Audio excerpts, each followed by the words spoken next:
చరణ్, నీకేమైనా నా ఫోటో కావాలంటే తీసుకో, నేనేం అనుకోను. నీకేమైనా పిచ్చా? నీ ఫోటో నాకెందుకు, నేనేం చేసుకుంటా. ఆయన నువ్వు పెద్ద హీరోయిన్ ఏంటి? ఓయ్ చరణ్, నిన్న మగధీర సినిమా చూసావా? చూసా. నిన్నొకటి అడగనా? అడుగు. నువ్వే కాలభైరవ అయితే, నేనే మిత్రవింద అయితే, నా కోసం అలా యుద్ధం చేస్తావా? తొక్కలది 100 మందితో యుద్ధం చేస్తే నేను కూడా చచ్చిపోతా హీరోలాగా. నాకంత తోలేదు. ఆ రోజు న్యూ ఇయర్ రా, నందిని అందరికి గ్రీటింగ్ కార్డులు ఇస్తుంది. Happy new year. నాకు ఇచ్చింది. Happy new year. Happy new year. ఓయ్ నందిని, లేరా. పిచ్చా నీకు? చూసుకోవాలి కదా. నువ్వు ఇచ్చిన కార్డు న్యూ ఇయర్ కార్డు కాదు, న్యూ ఇయర్ కార్డు అనుకుని లవర్స్ డే కార్డు కొనేసావు. ఇంకో కార్డు ఉండి. ఆ రోజు నందిని నా నోట్స్ రాసి నాకు ఇవ్వడానికి వచ్చిందిరా.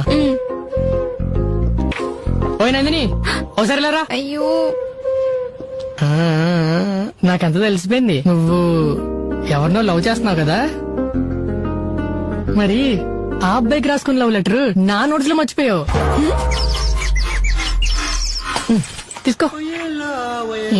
ఆ రోజు మా ఫేర్వెల్ రా, నందిని సారీ కట్టుకొని వచ్చింది. నందిని, ఈ సారీలో చాలా అందంగా ఉన్నావు తెలుసా. నిజంగానా? నిజంగా చాలా అందంగా ఉన్నావు. నీకో విషయం చెప్పాలి. చెప్పు. ముందు ఒక ఫోటో దిగుదాం. ఒక్క నిమిషం ఆగు, ఇప్పుడే ఫోన్ తీసుకొస్తా. భోజనాల్లో చికెన్ అయిపోతుంది, త్వరగా రండి రోయ్. చికెన్ అయిపోతుందా? నా కోసం ఉంచండి రే. ఎక్కడికి వెళ్ళాడు?